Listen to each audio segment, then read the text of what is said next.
Luno lwe luguudo olumanyiddwa nga Neebalamye Mayanja oluva ku luguudo lw'Entebbe okugatta e Naggalabi mu Buddo.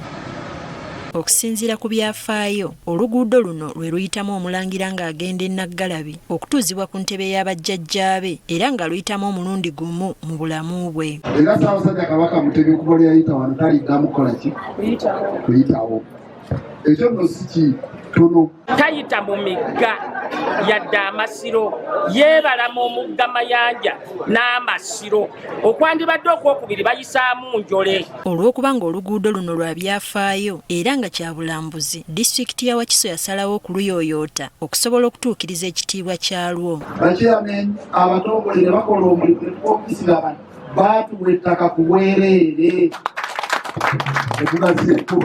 Kati olunaku olw'enkya Obuganda bugenda okujaguza amatikkira ga Kabaka aga 32, abakulembeze mu disitulikiti ya Wakiso basalawo okuzimba wankaaki ku luguudo luno enjooyoote obulungi.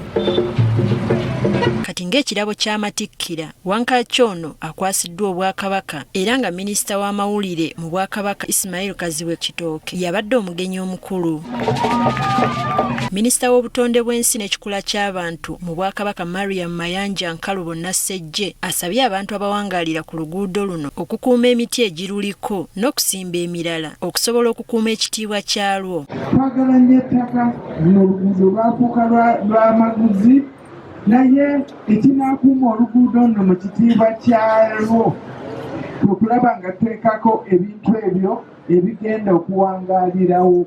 Ye minisita w'amawulire Ismail Kaziwe Kitooke asiimye abawumya omutwe mu mulimu guno. Ekintu kino kirungi nnyo okulaba nga enkola eno ey'okuddaabiriza ebifo bino ng'Owekitiibwa Mariam Mayanja bw'atugambye tukole wonna tulabe nga tusimba emiti, tulabe nga ekkubo lino ekitiibwa kyalyo kivaayo, kijja kuba kituyambira ddala. Tuyinza okuba tetunafuna federa eri ey'amateeka naye federa ey'ebikolwa ebirabibwako ddala tugiire era kitegedde akubire mu ngalo.